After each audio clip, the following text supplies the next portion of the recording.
नमस्ते दोस्तों, स्वागत है आपका और एक आई ओपनिंग एपिसोड में। मैं हूं आफ्ताबी आलम, आपका होस्ट। और आज हम लोग जिस विषय में चर्चा करेंगे, कुछ दिन पहले अहमदाबाद में जो एयर इंडिया फ्लाइट क्रैश हुआ था, उसी का रिपोर्ट रात में 1-1:30 बजे तक आ गया है। रिपोर्ट का मेन मुद्दा जो है, मेनली वेस्टर्न कंट्रीज का मीडिया हम लोग का जो पायलट्स है उन लोग के ऊपर इल्जाम दे रहे हैं कि वो लोग का गलती के लिए प्लेन क्रैश हुआ। तो मेरे साथ है आज का गेस्ट अतनुदा। तो अतनुदा, आपसे मेरा पहला क्वेश्चन, एग्जैक्टली रिपोर्ट क्या आया है? तब लगभग 30 डेज होने को चला है ये जो एयर इंडिया का प्लेन क्रैश हुआ था अहमदाबाद में। और हम लोग देखे थे कि ये प्लेन उड़ने के बाद इंस्टेंट मतलब थोड़ा सा कुछ सेकंड्स का ड्यूरेशन में ये गिर गया था एक हॉस्टल के ऊपर। बहुत सारा डेथ हुआ था जो हम लोग मतलब कोई भी एक्सपेक्ट नहीं किया था। ऑन द अदर साइड इसके साथ बहुत सारा थ्योरी भी ऐड हो रहा है, जिसमें एक जो थ्योरी है उसमें कहा जा रहा है कि बोइंग के जो फ्लाइट्स होते हैं वो ज़्यादा क्रैश होते हैं कंपेयर टू दूसरा अदर। फॉर एग्जांपल अगर हम लोग ले ले एयरबस कोई, तो उस टाइम से ही हम लोग देख रहे हैं कि डिफरेंट जो एजेंसीज है, सिर्फ इंडिया के नहीं बाहर के भी एजेंसीज अपने तरफ से ये सारे जो डेटा है इसका एनालिसिस करने का कोशिश कर रहे हैं। और एक रिपोर्ट जस्ट फर्स्ट पार्ट जो है उसका पब्लिश हुआ है, जिसमें एक ऑडियो का मतलब पार्ट है जिसमें एक पायलट दूसरे पायलट से पूछ रहा है कि आपने क्या फ्यूल स्विच को ऑफ किया था। ऑन द अदर से दूसरा जो पायलट है वो कह रहा है कि नहीं भाई, इंजन का जो फ्यूल स्विच है वो हम लोग ऑफ नहीं किए थे, मतलब वो ऑफ नहीं किया था। ये एक रिपोर्ट आया है। और इसके अलावा जो रिपोर्ट आया है, इसको लेके ही जो वेस्टर्न मीडिया है वो लोग अपने तरफ से एक अलग ही नरेशन कर रहे हैं। ऑन द अदर साइड अगर देखा जाए दुनिया के डिफरेंट जो मीडिया हाउसेज है वो अपने तरफ से डिफरेंट टाइप ऑफ जो स्टोरी है वो एस्टेब्लिश करने का कोशिश कर रहा है। तो जो वेस्टर्न मीडिया है आपका, यूरोप, यूके का जो मीडिया है, वो लोग बोइंग का टेक्निकल चीज के लिए कोई बात नहीं करके डायरेक्ट पायलट के ऊपर ब्लेम दे रहा है कि वो लोग का इशू के लिए प्लेन प्लेन क्रैश हुआ। कैसे दावा कर सकते हैं वो लोग, इतना बड़ा दावा? यहाँ पे इतना आदमी का मौत मौत हो चुका। देखिए एग्जैक्ट कोई दावा पर्टिकुलरली कोई मीडिया अपने तरफ से ये नहीं कह रहा है कि इसके पीछे सिर्फ पायलट ही जिम्मेदार है। ऑन द अदर साइड जिस तरह से जो मतलब जो न्यूज़ स्प्रेड किया जा रहा है मेनली वेस्टर्न मीडिया के द्वारा, उसमें ये कहा जा रहा है कि जो कन्वर्सेशन है उसका फर्स्ट पार्ट कहा जा रहा है कि भाई ये कन्वर्सेशन आया जिसमें एक पायलट दूसरे पायलट से पूछ रहा है तो तुमने ये इंजन के जो फ्यूल स्विच है इसको बंद किया है नहीं। अब दूसरा पायलट का जो आंसर है वो आंसर को कोई हाईलाइट नहीं कर रहा है। On the other side western media अपने तरफ से कोशिश कर रहा है कि ये जो प्लेन क्रैश हुआ है इसके पीछे जो जिम्मेदार है वो एक पायलट जिम्मेदार है, इसके यही एग्जैक्टली एस्टेब्लिश करने का कोशिश कर रहा है जो भी स्टोरी है। तो ये जो नैरेटिव है इसमें अगर हम लोग देखें कोई भी प्लेन जब क्रैश होता है उसके बाद हमेशा हम लोग देखते हैं ज्यादातर टाइम में जो एजेंसीज होते हैं वो लोग अपने तरफ से जो भी इन्वेस्टिगेशन करते हैं उसके में हम लोग ज्यादातर देखते हैं कि जो पायलट है जिनका डेथ हो गया है ऑलरेडी वो जिम्मेदार हो जाते हैं। ऑन द अदर साइड अगर कोई भी एयरक्राफ्ट में कुछ प्रॉब्लम रहता है वो जो कंपनी है वो बच जाता है। इस बार भी हम लोग जो देख रहे हैं जो रिपोर्ट निकला है इसका सिर्फ एक पार्ट को वेस्टर्न मीडिया अपनी तरफ से ज्यादा हाईलाइट कर रहे हैं और वो लोग दिखाने का कोशिश कर रहे हैं कि इसके पीछे पायलट जिम्मेदार है। मगर एक चीज आप ही सोचिए, एक पायलट जिसको इतना घंटे का एक्सपीरियंस है प्लेन फ्लाइंग में, उसको पता है कि ये जो फ्यूल स्विच होता है ये कितना इंपॉर्टेंट है एक एयरक्राफ्ट में, और वो क्यों ये इसको बंद करेगा। क्योंकि एक प्लेन जब टेक ऑफ करे उस टाइम में उसको सबसे ज्यादा पावर का जरूरत होता है, या फिर उसका जो थ्रस्ट होता है वो सबसे ज्यादा जरूरत होता है, तो ऑब्वियसली इंजन से ही ये पावर आता है जो फ्यूल को बर्न करता है। तो उस टाइम में कोई भी पायलट ऐसा गलती कैसे कर सकते हैं जबकि उन लोगों को पता है कि ऐसा गलती करने का जो मतलब रिजल्ट है वो है मौत। और जो उन लोगों को ऑलरेडी मतलब उन लोग ऑलरेडी डेथ हो हम्म। गया है। सिर्फ उन लोगों ने जो टोटल क्रू था जो भी पैसेंजर्स थे सब एक साथ। तो इसके वजह से ये क्वेश्चन अराइज करता है कि एक पायलट के पास इतना तो एक्सपीरियंस है, उन लोगों को पता है कि कौन सा स्विच उन लोगों को ऑन करना है या फिर नहीं करना है, या फिर कौन सा स्विच को कैसे यूज करना है, और आगे जाके जो उसका असर क्या होगा ये भी सबको पता है। ये सब होने के बाद भी ये जो वेस्टर्न मीडिया है ये अपने तरफ से सिर्फ एक ही चीज एस्टेब्लिश करने का कोशिश कर रहा है कि ज्यादातर जो प्रॉब्लम है वो पायलट के साइड से है या फिर पायलट ने किया है या फिर ऐसा कुछ, जबकि ये जो रिपोर्ट है ये सिर्फ एक पार्ट में आया है। इसका बाकी जो टोटल रिपोर्ट है जो भी एनालिसिस है जो भी डेटा है वो भी एक नहीं डिफरेंट ऑर्गेनाइजेशन के द्वारा, वो आने में अभी टाइम लगेगा। और वो जब आता है तब उसमें हम लोग क्लियरली कुछ कह सकेंगे सब कुछ पढ़ने के बाद एग्जैक्ट क्या हुआ था। ये भी हो सकता है कि दो अलग अलग ऑर्गेनाइजेशन अपने तरफ से different type of reports publish करे, या फिर उन लोग का जो सोच है या भी जो थॉट प्रोसेस है या फिर जो भी डेटा लोग कलेक्ट करे, उसमें हो सकता है कि एनालिसिस से कुछ अलग हम लोग को देखने को मिले। तो ये जो क्वेश्चन है, ये क्वेश्चन एक one of the major part है, जिससे आगे जाके हम लोग को पता चल जाएगा जब पूरा रिपोर्ट आएगा एग्जैक्ट क्या हुआ। अभी से अगर हम लोग पायलट को ब्लेम करेंगे या फिर दूसरा कोई भी एक ऑप्शन को हम लोग अगर ब्लेम करते हैं, तो ये गलत करना होगा, ये करना नहीं चाहिए। हम लोग को वेट करना चाहिए। हम लोग ऑलरेडी इतना दिन वेट किया है, इतना सारा डेथ हुआ है, डिफरेंट कंट्रीज के सिटीजन भी थे। तो ऑब्वियसली जो प्रॉब्लम है उसको अगर हम लोग एकदम परफेक्ट जो प्रॉब्लम था उसको अगर हम लोग ड्रैग आउट करते हैं और वो इन फ्यूचर में ना हो, इस एक्सपीरियंस से वो हम लोग सीखे और हम लोग उसको आगे जाके अप्लाई करें, तो ये सबके लिए अच्छा होगा। इसलिए हम लोग को वेट करना चाहिए, ना कि डिफरेंट टाइप ऑफ सिर्फ टीआरपी के लिए या फिर सिर्फ जो कोई एक पर्टिकुलर ऑर्गेनाइजेशन को सपोर्ट करने के लिए हम लोग अपने तरफ से different type of reports publish करें या फिर किसी को भी ब्लेम कर दें। क्या बोइंग ने अपना एयरक्राफ्ट डिजाइन को लेके पहले भी क्रिटिसाइज हुआ है? ये आफ्ताब, बोइंग का तो लंबा हिस्ट्री रहा है जिसमें हम लोग देख रहे हैं कि बोइंग का जो एयरक्राफ्ट है ये इसमें बहुत सारे फॉल्ट्स है। बहुत बार बहुत सारे एक्सीडेंट्स भी हुआ है, मगर हर बार अगर देखा जाए बोइंग जो है डिफरेंट वे से कुछ ना कुछ करते हैं। बोइंग जो केसेस होता है या फिर जो भी कंट्री में ये सब प्रॉब्लम होता है, बोइंग कहीं ना कहीं से बच जाता है।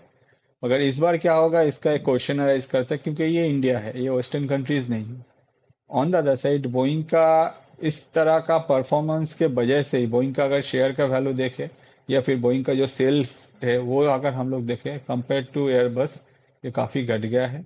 और बोइंग जो कंपनी है वो इकोनॉमिकली भी पहले जैसा स्ट्रांग नहीं रहा। तो आप जो अभी बोले बोइंग का शेयर प्राइस, तो इसी के लिए जो न्यूज कल रात में आया था, अमेरिकन मार्केट, शेयर मार्केट बंद होने के बाद न्यूज आया था, क्या इसके एब्सोल्युटली साथ कुछ करेक्ट आफ्टर, रिलेट कर पा रहा है? यही आपने सही पकड़ा है कि हम लोगों को पता है कि यूएस का मार्केट कब क्लोज होता है। जैसे मार्केट क्लोज हो गया, ऊपर से वीकेंड है, हम सबको पता है, उसके बाद ये न्यूज आया।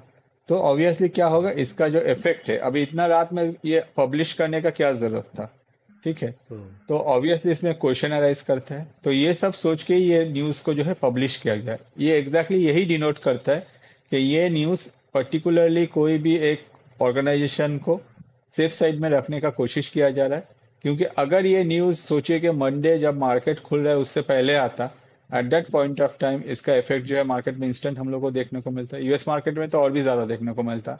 हम्म। तो ऑब्वियसली इसका असर को जितना हो सके अब्जॉर्ब किया जाए या फिर इसका असर को आगे जाके, ऑब्वियसली इसका जो असर है वो हम लोग मंडे देख ही पाएंगे बोइंग के शेयर्स में। ऑन द अदर साइड अगर इसका जो असर है इसको जितना कम हो सके उस तरह से पेश करने के लिए यही पर्टिकुलर टाइम को चूज किया गया। साथ ही साथ ये जो डिफरेंट मीडिया आउटलेट्स है उन लोग का अपना जो मतलब नैरेटिव है उसको भी चूज कर किया गया एक पर्टिकुलर कंपनी के मतलब सपोर्ट करने के लिए। आपको क्या लगता है, इंडियन मीडिया का नैरेटिव क्या अलग है वेस्टर्न मीडिया से? देखिए इंडियन मीडिया जो है, इंडियन मीडिया हाउसेस बहुत सारे मीडिया हाउसेस है। अब कौन सा मीडिया हाउस का क्या नैरेटिव है ये तो हम लोग पर्टिकुलरली एक एक करके बोल नहीं पाएंगे। On the other side India में बहुत सारे इंडिपेंडेंट जर्नलिस्ट भी है, आज के डेट में हम लोग सोशल मीडिया में भी देख रहे हैं। एग्जैक्टली जो मेन स्ट्रीम मीडिया है, मेन स्ट्रीम मीडिया अपने तरफ से जो भी इंफॉर्मेशन से वो पब्लिश कर रहा है। On the other side different जो हम आप जैसे जो हम लोग सोशल मीडिया में सिर्फ अपना जो व्यू है हम लोग आगे जाके दुनिया के सामने रखने का कोशिश करते हैं। तो ये जो इंडिपेंडेंट सोशल मीडिया है इसमें हम लोग अब देख सकते हैं कि डिफरेंट मीडिया जो है इसमें अपने तरफ से ओपनली एग्जैक्ट जो फैक्ट है उसको दुनिया के सामने लाने का कोशिश करे, ना कि कोई भी किसी के बायस होके या फिर कुछ। मैं आपको मतलब बार बार बोलना चाहूंगा, अभी वो टाइम नहीं है जिस टाइम में हम लोग कोई भी एक कंपनी को ब्लेम कर सकते हैं या फिर कोई भी एक पायलट या फिर कोई भी एक क्रू या फिर कोई भी एक ऑर्गेनाइजेशन ब्लेम कर सकते हैं। जो डेटा हम लोग को मिला है या फिर जो डेटा पूरा इंसिडेंट से जो भी ब्लैक बॉक्स हो जो भी कुछ कैप्चर किया गया है सबको डिकोड होने में टाइम लगता है। उसके बाद जो एनालिसिस है वो एनालिसिस करेंगे, उसके बाद हम लोग जो पर्टिकुलर फाइनल रिपोर्ट आएगा, अगर वो रिपोर्ट न्यूट्रल रहा या फिर अगर वो रिपोर्ट एकदम ऑनेस्टली पब्लिक के सामने आता है, at that point of time हम लोग कुछ कह सकेंगे। उससे पहले हम लोग किसी को भी ब्लेम करना ये ठीक नहीं रहेगा। हम लोग को वेट करना चाहिए। ऐसा भी नहीं है कि बोइंग का कोई भी सोचिए कि बोइंग का फ्लाइट में अगर प्रॉब्लम हो रहा है तो ये जो प्रॉब्लम है हम लोग इसके वजह से बोइंग के ऊपर डाल दें, ये भी ठीक नहीं होगा। हम लोग को वेट करना पड़ेगा, एग्जैक्ट क्या हुआ था नहीं हुआ था वो डेटा को क्रॉस चेक किया जाएगा, जो स्पेशलिस्ट है वो लोग चेक करेंगे। फिर अगर पर्टिकुलरली कुछ दो तीन अलग सोर्सेज से एक ही डेटा आता है या फिर एक ही कंक्लूजन आता है, तब जाके हम लोग इसके ऊपर एग्जैक्ट कुछ किसी को ब्लेम कर सकेंगे या बोल पाएंगे। फिर भी वतनुदा अगर हम आपसे पूछे ये इंजन फेल्यूर क्यों हुआ, क्या ये टेक्निकल फॉल्ट था या ह्यूमन एरर, आप क्या बोल पाइएगा? देखिए, एयरक्राफ्ट में इस तरह से डिजाइन किया जाता है। ये जो फ्लाइट था बोइंग का, इसका तो लास्ट ईयर में इसका जो इंजन था उसमें चेंजेस भी किया गया था, एक इंजन चेंज हुआ था। और इस तरह से ये इंजन को डिजाइन किया जाता है कि अगर दोनों इंजन में से कोई भी एक फेलियर हो जाता है तो दूसरा जो इंजन है वो अपने तरफ से ये चल पाएगा, जिसके वजह से फ्लाइट जो है चले उड़ेगा। ठीक है। तो अचानक से दोनों जो इंजन है उन्हें एक साथ बंद होना, ये बहुत ही एक रेयर इवेंट है। ऑन द अदर साइड, जिस स्विच के बारे में बात किया जा रहा है, जो स्विच जो कि मतलब जिससे फ्यूल कट हो जाता है, जिसकी वजह से इंजन स्टॉप हो जाता है, ये जो स्विच के बारे में बात किया जा रहा है, कहाँ जा रहा है? एक डिफरेंट सोर्सेस से, सोशल मीडिया में भी बहुत सारे सोर्सेस से ये देख रहे थे, जिसमें कहा जा रहा है कि ये जो प्रॉब्लम है ये प्रॉब्लम पहले भी रहा है, जिसमें ये जो स्विच है इसका जो मैल फंक्शन होता है। अब टेक्निकल मैल फंक्शन हो ही सकता है, कोई भी कुछ प्रॉब्लम हो ही सकता है। इसके ऊपर जब तक पूरा क्लियरली जांच नहीं होगा तब तक हम लोग कुछ बोल नहीं पाएंगे। ऑन द अदर साइड, ये बहुत ही एक सेंसिटिव इशू है, जिसको लेके हम लोग को अगर कुछ भी हम लोग अपने तरफ से कमेंट करें तो ऑब्वियसली हम लोग को डेटा जो है वो हम लोग के पास रहना चाहिए, फिर हम लोग जाके उसका एनालिसिस कर पाएंगे। आपको क्या लगता है कहीं ना कहीं ये वेदर भी क्या क्यास का रीजन हो सकता है? नहीं, आफ्ताब, इसमें तो फ्लाइट जो है ये तो जस्ट फ्लाई करना शुरू किया था, इसमें वेदर का कोई इशू ही नहीं है। वेदर हो या फिर जो भी प्रॉब्लम है ये इंटरनल प्रॉब्लम है। एयरक्राफ्ट के इंटरनल कुछ प्रॉब्लम था इसमें, ऐसा नहीं कि कोई चिड़िया आ गया है या फिर दूसरा वेदर का कोई इशू है या फिर कोई भी मतलब आउटडोर में कोई इशू है, वो इसके साथ कनेक्ट नहीं है। कम्प्लीटली फ्लाइट के इंडोर प्रॉब्लम है। अब इंडोर में जो क्या हुआ था वही बात है, वो आने में जब तक टाइम नहीं लगता, जो टाइम लगेगा उसके बाद ही उसमें हम लोग कमेंट कर पाएंगे एग्जैक्ट। अभी जो डेटा है इससे हम लोग यही कह सकते हैं कि जो ये प्लेन का जो भी इंजन है ये स्टॉप हुआ था बिकॉज वो स्विच दोनों हम्म। बंद हो गया था इसके वजह से। अब वो स्विच में मैल फंक्शन हुआ था या फिर स्विच का इशू था या फिर ये कोई मतलब दूसरा कुछ हुआ था, इसके लिए हम लोग को वेट करना पड़ेगा। ऑन द अदर साइड, एक चीज हम लोग को समझना चाहिए कि कोई भी ये ऐसा जो मतलब one of the important part है ये स्विच को कोई भी पायलट अपने तरफ से बंद नहीं करेगा, क्योंकि उन लोग को पता है कि ये इसका कितना वैल्यू है। एक फ्लाइट जब टेक हम्म। ऑफ करे उस टाइम में कोई भी अपना इंजन जो है दोनों इंजन को बंद नहीं करेगा, इससे आगे जाके क्या असर होगा, इतना एक्सपीरियंस तो हर पायलट के पास ही है। तो आपको क्या लग रहा है ये आम आम आदमी के लिए क्या एयर इंडिया का इनक्रेडिबिलिटी नष्ट हो रहा है? आम आदमी के लिए क्या एयर इंडिया के ऊपर विश्वास चले जा रहा है इस घटना के बाद? नहीं, आपको क्या लग रहा है? नहीं आफ्ताब, देखिए, एयर इंडिया का इनक्रेडिबिलिटी या फिर विश्वास जो है ऐसा नहीं जाना नहीं चाहिए या फिर जा भी नहीं रहा है। ये जो इंसिडेंट हुआ है ये नो डाउट सबके लिए एक बहुत ही नेगेटिव इम्पैक्ट क्रिएट किया हुआ है। ऑन द अदर साइड, कोई भी फ्लाइट का कंपनी हो या फिर कोई भी मतलब कंपनी हो, वो अपने तरफ से कभी भी ऐसा कोई इंसिडेंट के बारे में सोच भी नहीं सकता। हर कोई कंपनी अपने तरफ से ज़्यादा जो मेजर्स है, ज़्यादा जो सिक्योरिटीज़ है, वो सब कुछ फॉलो करता है, जिसके वजह से इसका मतलब नेक्स्ट लेवल पे आगे ऐसा कुछ ना हो, यही सोच के किया जाता है। ऑन द अदर साइड, ये जो लॉसेस है ये सिर्फ मतलब कोई जो जिन लोगों का फैमिली में कोई गया है उन लोगों का लॉसेस नहीं है, ये कंट्री के लिए भी लॉसेस है, ये कंपनीज के लिए भी लॉसेस है, एयर इंडिया के लिए भी लॉसेस है। इसके वजह से ये जो कोई अगर सोचता है कि भाई अगर एयर इंडिया में मैं फ्लाई नहीं करूंगा तो मैं सेफ रहूंगा, ये सोचना गलत है। क्योंकि अगर हम लोग देखें, ये जो फ्लाइट्स यूज होते हैं, एयर इंडिया भी जो फ्लाइट यूज करते हैं वही फ्लाइट दूसरा कंपनीज भी यूज करते हैं, दूसरा कंपनी भी जो अलग फ्लाइट यूज करते हैं वो एयर इंडिया भी यूज कर सकते हैं।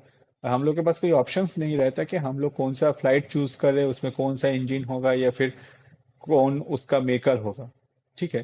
तो इसके वजह से हम लोग क्या करते हैं, हमेशा पैसेंजर जो है वो देखते हैं कि भाई कम पैसे में ज्यादा सुविधा जिससे मिलेगा वो उसके पास ही जाएगा। तो आगे जाके अगर एयर इंडिया ये सब प्रोवाइड कर सकता है with completely A secure flight, तो इसमें लॉन्ग टर्म में एयर इंडिया का कोई ट्रस्ट जो एयर इंडिया के ऊपर से जा रहा है ऐसा सोचना बेकार है। तो दोस्तों, एयर इंडिया जो क्रैश हुआ है उसका जो आपका फ्यूल स्विच का कंट्रोवर्सी आया है, आप लोग को क्या लग रहा है? ये क्या टेक्निकल एरर था या ह्यूमन एरर था? जो भी है कमेंट करके जरूर बताइए। अगर आप लोग को हम लोग का ये पॉडकास्ट अच्छा लग रहा है तो लाइक शेयर सब्सक्राइब जरूर कीजिए। Thank you. जय हिंद। Thank you. Thank you Aftab, जय हिंद।